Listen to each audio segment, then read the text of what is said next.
Please call the roll. Mr. Grunberg. Here. Dr. Early, Here. Mr. Williams here, Mr. Roscoe, Here. Mrs. Rayford, Here. Mrs. Richardson, Present. and Mrs. Grunberg. Here. If we could all please stand for the pledge.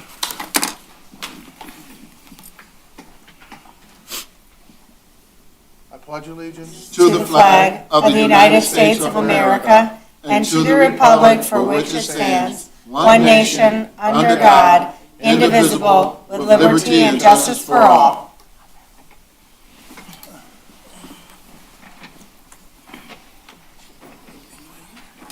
Okay, yeah, we have it done.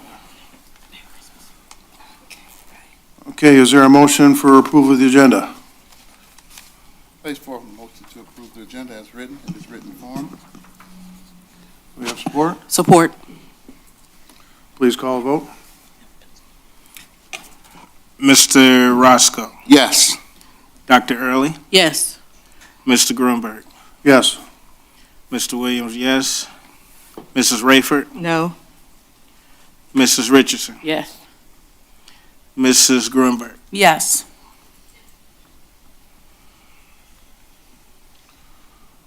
Next, we have consent agenda. Bless you. Is there a motion for approval of the consent agenda? I make a motion that we accept the consent agenda as presented. Support. Please call the vote. Dr. Early, Yes. Mr. Williams, yes, Mr. Grunberg, Yes. Mr. Roscoe, Yes. Mrs. Rayford, No. Mrs. Richardson, Approve and support. Mrs. Grunberg. Yes. Next, we have superintendent's report. Superintendent Gibson. Good evening, ladies and gentlemen, the Board of Education, as well as those of you in our audience and joining from home. Again, we'll continue to focus on those moments that matter. Our East Point High School culinary arts students had a big moment that mattered, and they won first place in the dessert competition at the Italian American Cultural Society. Students prepared a Black Forest cheesecake topped with chantilly cream, chocolate pieces, and a candied cherry, which received very high marks. And we actually have received a number of requests if those can be sold. Unfortunately, to those of you in the community that have asked, they are not for sale, but we appreciate your request. Great teaching and learning at East Point Middle School. I happen to be a leadership partner with Principal Morgan Reese, where we were able to get in and see some amazing instruction at the middle school, particularly with these math students. They were talking about math. It was grade level math. I've never seen middle school kids arguing about how to solve a problem. And teacher Zwang is pictured there. Also great things happening across the middle school. It's just some amazing teachers doing great teaching for children.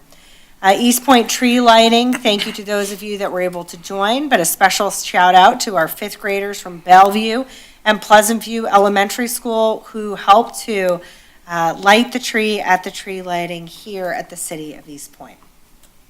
Attendance matters. Pleasant View and Principal Trice have been celebrating their perfect attendance. And to that extent, a prince and a princess were crowned with perfect attendance. These three students have perfect attendance. Over 27 students had perfect attendance in October, and 34 had perfect attendance in November. A thank you to Principal Trice and the staff and students at Pleasant View for your focus on attendance. A little PBIS fun at Forest Park Elementary School. Nothing says fun like a pie in the face. And so Forest Park students were able to use their PBIS rewards points. So students are awarded positive behavior points. And they saved up their points so that they could put a pie in their teacher and principal's face. So thank you to the teachers who took one for the team and allowed the students to put a pie in their face. And thanks to all the students at Forest Park for all that amazing behavior. Upcoming events, December 15th is East Point Middle School's Holiday Movie Night at 6 p.m.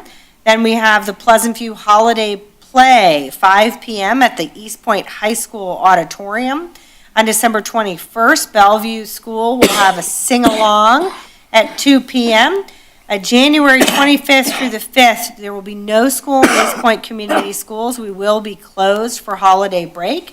The central offices will be open the 28th and the 29th of December, as well as January 4th and 5th. Athletics are in full swing and schedules change frequently. So please check the East Point Schools athletic webpage for a current and updated schedule. That concludes the superintendent's report for this evening. Thank you. Okay, well, do you want to lead right into, or is that going to be Robert that handles number 7, 31AA and 23G requirements? I will be turning that over to Stephanie Fleming, who Oh. will be taking us through the grants. The team calculated the other day, there were 16 state and federal grants in 2017, 2018.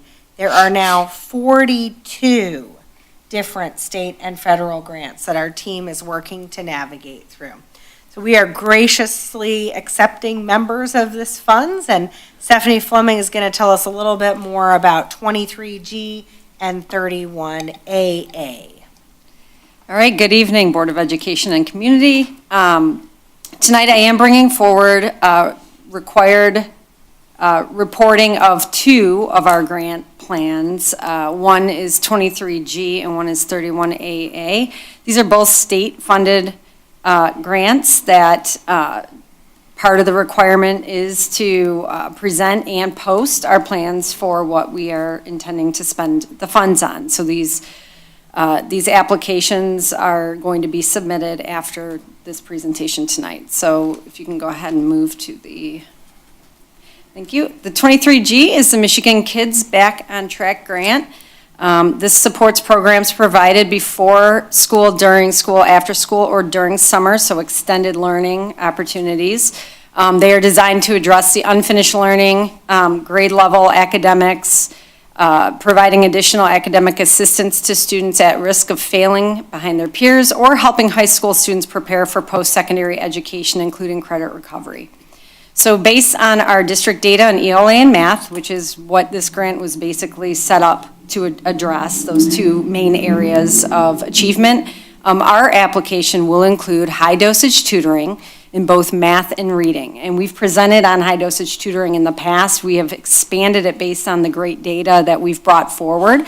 So those programs have begun, and we will be using this grant to fund those opportunities throughout the remainder of the year and in summer. And extended day opportunities for credit recovery, including summer programs. This will be for our high school students, and this will allow them the credit recovery opportunities to make up for learning loss and any summer programming that we plan to, again, address those those grade level academic standards and assistance to students at risk of failing. And then 31AA, this one, Governor Whitmer actually brought this forward last year, and they've extended it into this year. I believe the funding increased this year as well. This is around school safety and mental health, and we have been getting stakeholder input throughout both last year and this year in the fall, and our surveys ranked school safety and emotional safety in the top 3 most important issues to address. So this bar graph up here actually is from our thought exchange this past fall, and you can see the 2 areas that are highlighted. It's really difficult to read, but it is school safety and also emotional safety, and those are in our top 3. Second is respect and empowerment. So we've used this data to put forth in our application the following items. We are going to have registered behavior therapists in 4 of our elementaries to support students emotionally and increase academic success. We are going to use 31AA to pay the district portion of our school resource officer salary, which increases safety in our schools. Required safety equipment that may be required for a school resource officer. And behavior intervention paraprofessionals to support teachers and students to increase academic success in the classroom. So we will be doing allocations for those positions in our elementaries and middle school. So those two grants will be supporting those items in our district moving forward. We have not been approved for these funds yet, but our community input is important. So I wanted to make sure that this got in before our hearing of the public tonight, but we have also been taking stakeholder input throughout last year and this year, and everything does align with these items being purchased. So we're excited to support these things that are going on in our schools. So I want to make sure that the board knows these are not additional positions that we would be adding. No. We are taking allocations that we might already have and repurposing. This is not more.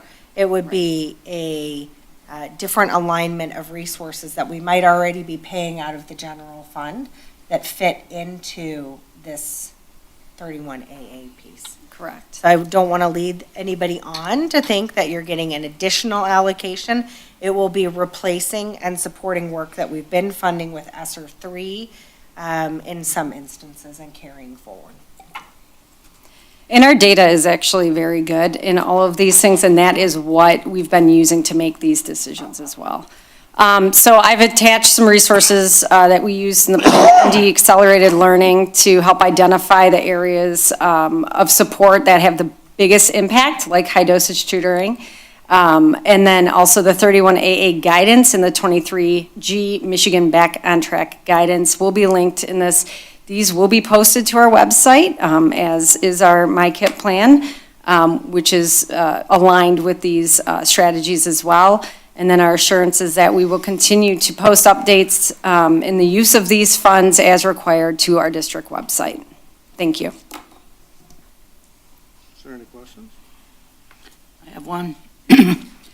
On the 23G, will that cover, like it said before, school, after school, and during school? Is that meals?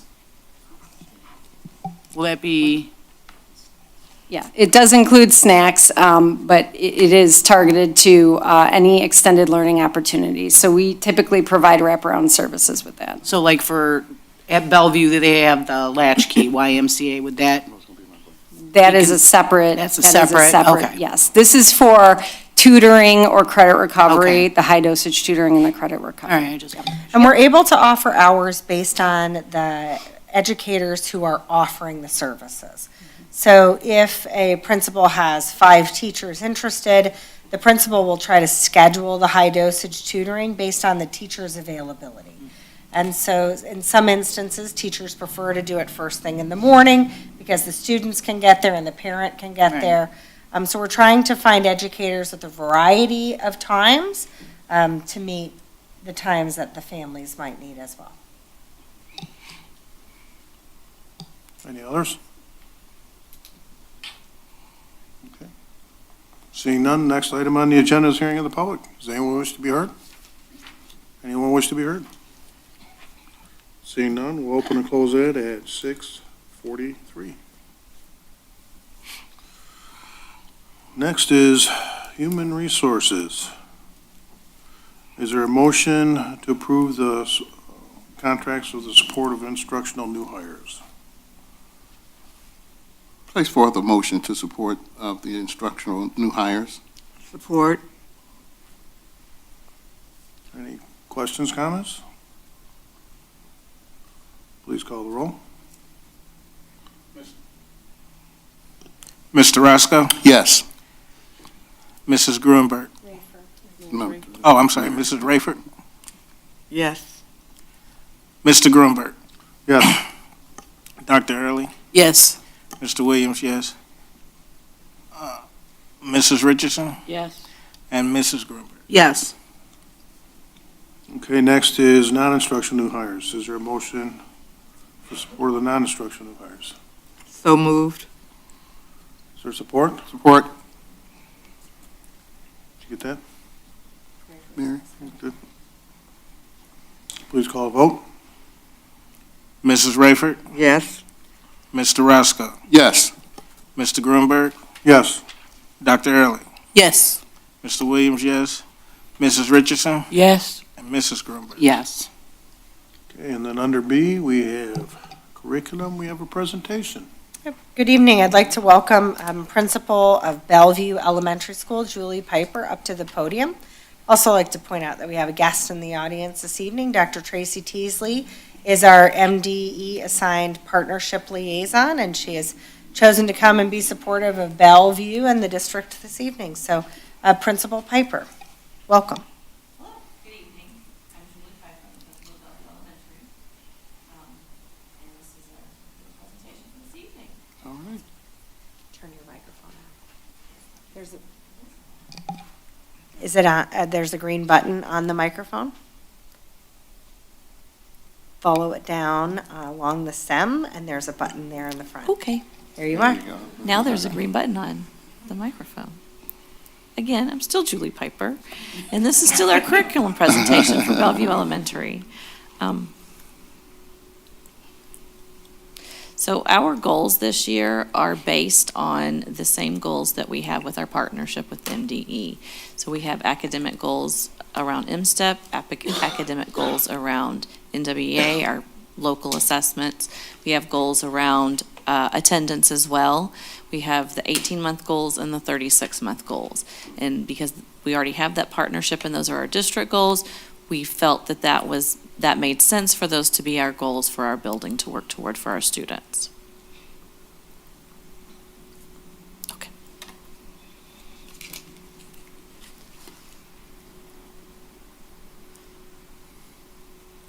All right, so enrollment and attendance. Our enrollment has maintained since I've been at Bellevue over the last 4 years or so.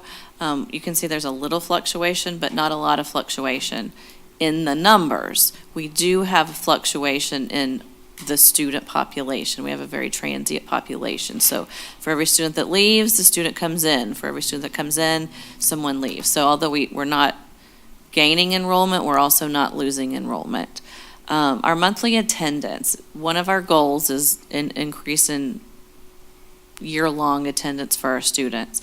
And so we've started tracking our monthly average based on our daily averages, and we've started tracking how many students are chronically absent and how many students are receiving or are at risk to be chronically absent. So as you can see, September we had decent attendance. It has gone down. December is as of Friday, so that's the data as of Friday. Some things we've noticed in our attendance data is days before a break or days after a break. For example, the Tuesday before Thanksgiving, the Monday after Thanksgiving, and half days, conference days, our attendance is much lower than the other days. And so we try to incentivize attendance on those days to try to get more students at school. So we have 68 students who are chronically absent. That means we have 68 students at Bellevue who have already missed 10 school days, and 10 is the number for the whole school year, and we aren't even halfway through the school year yet. We have 125 students, that includes the 68, that have begun receiving attendance. That means these students are missing at least 5 days so far of the school year. So they are on track, if that's the right phrase, to be at risk because they are on track to have 10 or more absences. So this is our fall data. If I was here next month, we would have our fall and winter data. Timing just didn't work out. So this is just our fall data. The middle column is our grade level data for reading and math, and then the right-hand column is the grade level mean. That is the expectation in WEA norms of where they would expect the students to be at that time, at the beginning of the school year. So you can see that we are below those grade level means. that is one of our goals, is to increase our student RIT scores from the fall to the winter to the spring. In addition to NWA, last year, you guys were generous and adopted a math curriculum for us called iReady for K through 5. And iReady has a fall diagnostic that we administer to our students, and it breaks it down so that teachers can see which students are on or above grade level, 1 grade level below, 2 grade levels below, or 3 or more grade levels below. And you can see our percentages there. Again, the goal here is to see an increase of students that are on grade level or just one grade below level. The other thing about the iReady diagnostic is that it is aligned to a part of that curriculum that puts a student on a path. It's called iReady My Path. It gives the students an opportunity to, in addition to their regular grade level curriculum instruction that they receive from their teacher, they spend 10 to 15 minutes a day working on their path. So for those students who are 3 or more grade levels below, there is specific curriculum that is given to them through that path that is right on target for their need area. And we see a large growth when we follow that. 50 minutes a week is the goal, and our students make gains through that. So some of our plans and our next steps is we're doing leveled literacy intervention. You'll hear us call that LLI, because we're allocated. I have 1 intervention teacher and 3 paraprofessionals that work with these students. So we're able to offer 32 students per grade level, so 96 students in the building get leveled literacy intervention. That is a 30-minute very small group, 3 to 4 students. It's 4 students that are getting an additional guided reading session a day. We have intervention support during math. So those staff members that are pulling out students to do some extra reading are pushing in to support small group instruction and independent time during the math for all grade levels. The iReady personalized instruction, which I just spoke to, and then something new with the iReady program that's just happened over the last couple of weeks is called Fluency Flight. So one of the things that we've noticed our students struggle with is fact fluency. And so the iReady program now has a new section, and it's an opportunity for students to practice their fluency. And just like the other things, it assigns them, either they need addition or subtraction or multiplication. It puts them where they are, so they're working on the fluency that they need to be working on. We were doing fluency, we were just using other programs, and this way it's aligned to the curriculum that the district has adopted, and we can track it because it also tracks so that we can see how many lessons they've completed and where they are throughout the week. And that's 4 days a week for 8 to 10 minutes a day. Literacy footprints, every student gets small group instruction in their homeroom class, and that we use our literacy footprints, which was adopted 2 years ago, 18 months ago, can't remember now. We continue with our SST meetings to help guide interventions for teachers to put in place for students, both academic and behaviorally. We're making phone calls for absences. That's not new, but that's something that we've and it's not just classroom teachers. Our interventionists are now making phone calls. Our classroom teachers are making phone calls. And I say phone calls, they may be reaching out on PBIS, they may be emailing. We began monthly attendance incentives back in October. So in October, we had 28 students who had perfect You can't do that, please. You can't. Thank you. perfect attendance for the month. Those students got s'mores and a spooky story on October 31st. It was the last day of the month, so it was perfect. In November, we had 24 students that had perfect attendance for the month, and that is no absences, no tardies, and no early departures, because all of that plays into their attendance. And those students got about an hour of board games, which I have never seen students so excited about board games. And when they were finished, they just went out, they played their board games in the room. When they were finished and we were packing up, I said, "Did you guys enjoy this? Would you want to do this again?" And it was a resounding yes. because it's not something that they do quite as often as they do technical or, those kinds of games. We've also implemented weekly incentives. So we noticed that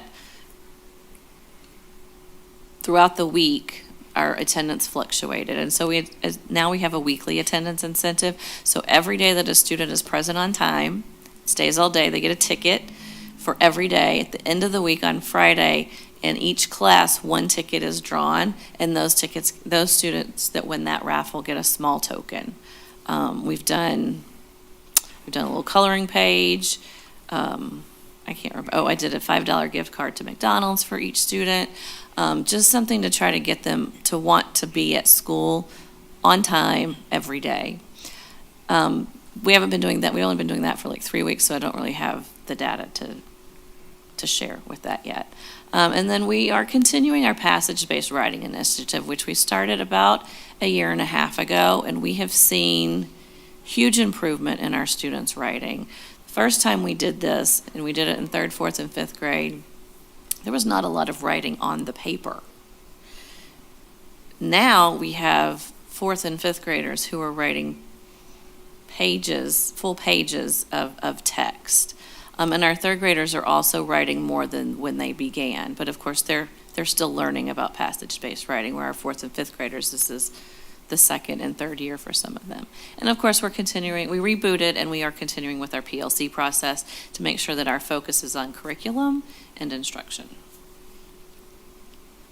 Some other celebrations, we had about 200 attendees, that's parents and students, for our back-to-school night. I believe you were there for our back-to-school night, correct? Yeah, I think I saw you there. We had about 85% parent attendance for our parent-teacher conferences, and conferences were by phone, by Zoom, or in person, whatever was most convenient for the family, because that's what we want to make it convenient for our families to be able to communicate with our teachers. All of our students are on the Fluency Flight. All classrooms have a teacher. All homeroom classrooms have a teacher at Bellevue, which sometimes is a very exciting thing, and this is one of those times, because we're not always in that position.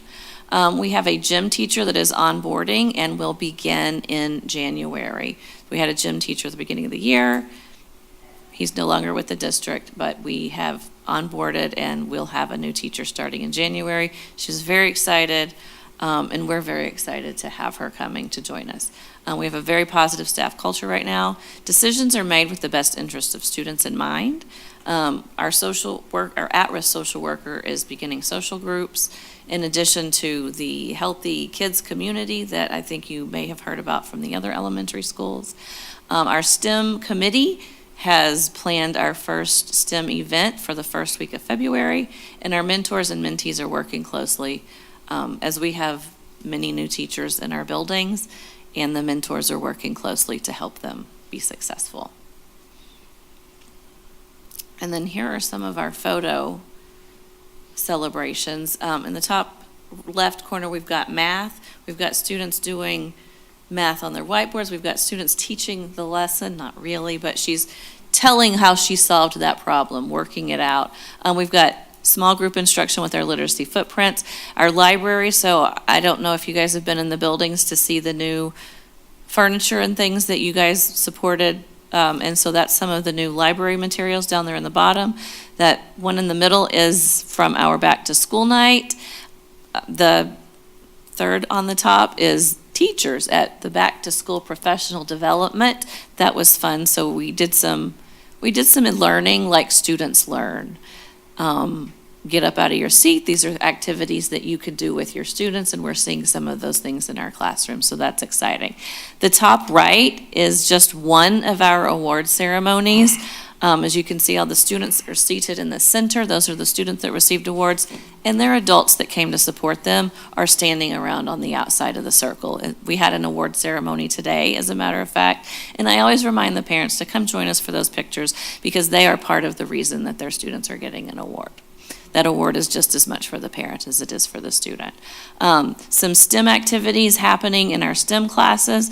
The students were creating houses. That group got together and decided to create a mansion.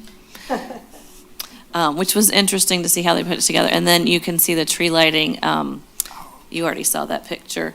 So that was one of our celebrations too. That's Olivia in the red sweater, and she talked about it for weeks and was so excited that Ms. Piper asked for her to be the student that represented Bellevue at the tree lighting. Thank you so very much, Principal Piper. Questions? Comments? I just have one. I want to go back to the 68% children that's 68 students. 68 students Yes. that's struggling to get to school on time. That seemed part of a plan. Was that part of the plan to support them to do better, or do you have a plan or goal in So in place? we communicate with parents. We have our social worker. We also work with Donna Fabian Grossman, our parent liaison, to, if there's a problem, if the family is having a struggle getting there, what is it? How can we help you, and how can we solve that so that it isn't a struggle for you to get your students to school? And so is there a plan? Every plan for every student is going to be different because the reason is different. Thank you. I have a question about the fluency flight. Is that only just math, or do you do that for It is that. English? That is a program that is within the iReady math program. In the math program, okay. To your question, though, Dr. Early, we are going to be piloting ELA to ELA K-5 curriculums, and we'll let you know more about what components are in those as we start that pilot here in the new year. Thank you. I have one, since you brought up the media center. I did look at the media center. I didn't think it was 100% at the time because it was early in the year yet. It was not. We And hadn't. that's fine. We had not received all of the But then furniture that- yet. To me, that begs a little bit of a bigger question, because not only that, you've had, the flooring's been redone, right? Doors are redone, new board out front, different things, right? I'm just kind of curious, what is the impact on the student of making improvements like that? Have you seen firsthand any So impact on students and so- staff as far as that's concerned? For the library specifically, it's more feasible for students to access things. Students talk about, the students have seen this progression over the last few years. You know, it was the hallway, and then it was the classroom, and now it's the doors. So they've seen this progression, and when you're in it, you don't notice it as much. But I've had other people, visitors or parents that are new to the building that come in, and I've heard, oh my goodness, it's so clean in here. Oh my goodness, this floor is so nice. And then I don't even remember who it was, somebody made a comment about the digital boards. Marquees, the digital marquee, and how easy it was to read. And so there have been some positive things that have been shared with me about the upgrades that have happened over the last So few definitely years. the facilities do impact. Upgrading the sure. facilities definitely have a positive impact. And I on don't the think school just culture on overall. students, I think on staff as well. But of the overall culture, it does have Mm-hmm. an impact on the overall school. Yes. Okay. Thank you. And Does anybody else although have we anything? don't have the data here for you this evening, the circulation rates at our media centers have been increasing because of the new display cases. Children see books, and then they're more interested, and they're more likely to pick them up. It's more like shopping at a bookstore in our libraries now. Not everything is on the shelf. You don't see all the You've got spines. rotating things, Right. you've got the line like that, and so And, they, yeah. We're finding that especially in our secondary campuses, our circulation rates are increasing hand over fist. 400% increases in circulation of media center books, like staggering numbers, because the texts are, one, we've invested in better library collections for students that are visually appealing, that show themselves in the books. And then two, it is the displaying of the books and the genreification. So they're in genres instead of just alphabetized. So if you're really interested in something, you can go and look more at soccer and see all the books there, which is helping to increase circulation for children in our media centers. Anything else? Okay. You, Okay. you said you were looking to hire a new gym gym instructor, you said she'll start in January? Mhm. It's a she? Yes, sir. Okay. I was just excited because I remember my gym instructor was Mrs. Adside, and she was a lady instructor, and she just amazed me how she did a lot of the stuff, like back then we used to climb the rope and stuff, and it was just incredible to see a lady doing that, so welcome. I would just like to say, not on. I would just like to say it was nice to hear your answer at the end when you were saying about the kids and what can we do. It was like, there's no judgment, we're just here to help. And that's the kind of mindset that I think everybody should have. So, thank you. That's all. Good job. Okay, and then, there's nothing else before I adjourn. I do want to let everybody know I apologize for kind of jumping in and saying, please don't do that, but I don't know if anybody else noticed somebody was going to close the door. Yeah. And we can't have that. I know you probably couldn't see that going on behind you. And you hear me hollering, it's like, and it was actually like right behind you, so I was looking right at you. So that's why I got to apologize and say, no, there was somebody behind you who was going to close the door, and we can't have that. I apologize. That's why I'm apologizing now. Okay, meeting adjourned. That was pretty cool. The look on her face, like, And I'm realizing I thought the lady was trying to sit down and eat, because all I saw was in her hand and the table. I thought she was trying to eat. Right.